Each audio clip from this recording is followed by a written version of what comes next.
Okay, this tutorial is a continuation of the lesson last class started in natural logarithms. And last day we looked at just an introduction as to what a natural logarithm is, which is defined as a logarithm to the base e, where e is an irrational constant, and e is approximately equal to 2.718. So a natural logarithm is anything where the base is e, and we see here the log e or log 10 with the base e is what we'd consider to be the ln. So we replace the log of whatever, base e, with the word ln here. So it just, whenever you see the ln, it is just signifying that in fact the base is e. So even as you see it on your calculator, that ln button just means the log of whatever your input is with the log or with the base of e.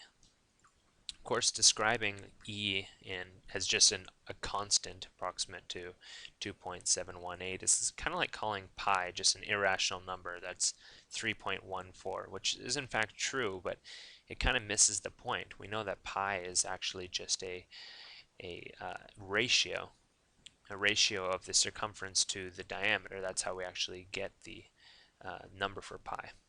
And in fact, you can take any number or any circle, and the circumference to the diameter should be equal to pi, if in fact it is a true circle.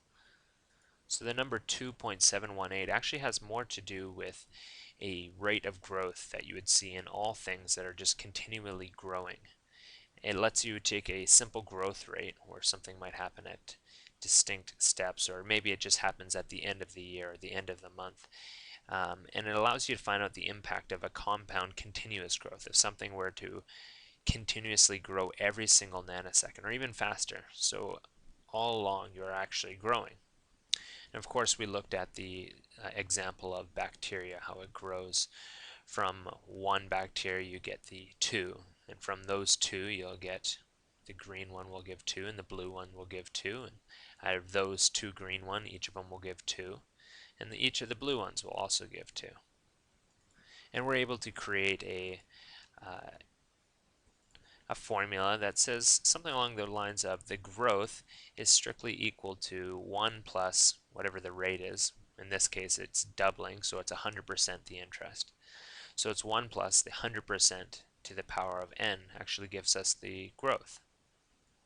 And our growth assumes that each step is very discrete, that our bacteria are waiting, and then boom, all of a sudden they double at the very last minute.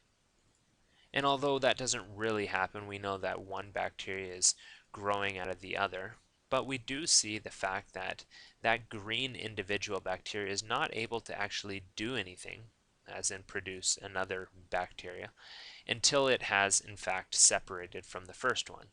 So it is true to say that these two distinct, separate bacteria don't emerge until that very last minute. Of course, bacteria is one thing, but money is completely different, and money changes everything. We see that you're actually able to gain interest even off fractions of pennies. So you don't have to wait around for a dollar to be made in order to make interest off that dollar. You don't have to wait around for a penny to be made in order to make interest off that penny. You can make interest off your interest off your interest. So even the fractions of pennies can be earning you interest. So as we see in this example, this is kind of fictitious. This doesn't really happen where you have 1 penny and you have to wait until this long interval of time, and then the very last interval, maybe it's 1 year later, you see that second penny.